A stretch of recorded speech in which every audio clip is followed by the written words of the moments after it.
What happens when yours closet neighbors suddenly stop visiting when your number one tourist quietly vanishes from the hotel? The restaurant, the bustling city street, well, that's exactly what would be happening right now between the United States and Canada. And the consequences?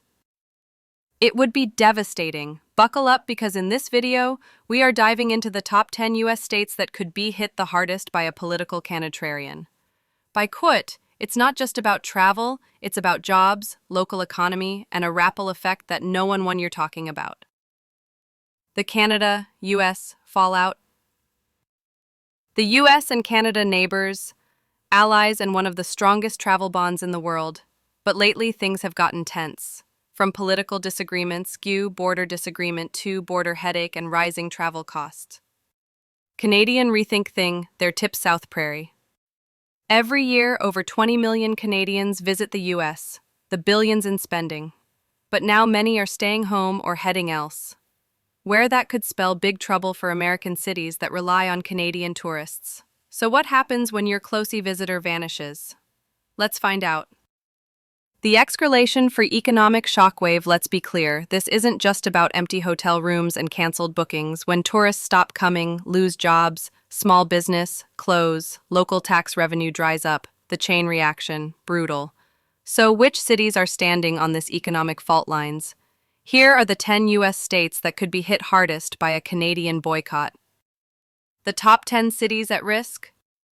Let's start with number 10, Minneapolis. A beloved weekend escape for many Canadians from Manitoba, from hockey games to Mall of America. Shopping Express's Hotel Minneapolis count on cross-border traffic. Without its expectation speared to its potential revenue to take a nosedive. Number 9. Seattle, Washington, a Pacific Northwest hub with deep ties to British Columbia Canadians. Folks here also rotes for cruise, concerts, and culture, but rising tension and a weekend Canadian dollar could keep them north of the border. Number 8. Detroit's Thomas Sheehan. Once a border-crossing hotspots for Cantanor heading to Tiger games or Motor City's casinos, Detroit has leaned on Canadian traffic during its revival. A boycott could be a major setback. Number 7. Miami, Florida. Yes, Miami snowbirds from Canada flood Florida in the winter months, many of them from Quebec and Ontario. Without them, hotels, beach resort, and luxury real estate could all feel the chill. Number 6, Buffalo, New York. A border city where Canadian shoppers have historically propped up mails outlets and speakers. If the boycott intensifies, Buffalo's fragile retail scene could suffer a serious blow. Number 5. New York City. It's one of the most visited cities in the world, and guess what? Canadians are always in the top 5 international visitors. Fewer Canadian travel Kate means millions lost fast. Number 4. Las Vegas, Nevada. A gambler's paradise and Canadian favorite Vegas isn't cheap to run, and fewer tourists means empty hotels, tower, quiet casinos, and major revenue loss. Number 3. Fort Lauderdale. Park, Florida, another snowbird haven especially for wealthy Canadian retirees and seasonal travelers. Fort Lauderdale's real estate beating and dining sectors could face major disruption. Number 2. Phoenix, LA, Orange on. The desert heat draws thousands of Canadian retirees each year. And they don't just visit, they renters home, they shop, they invest.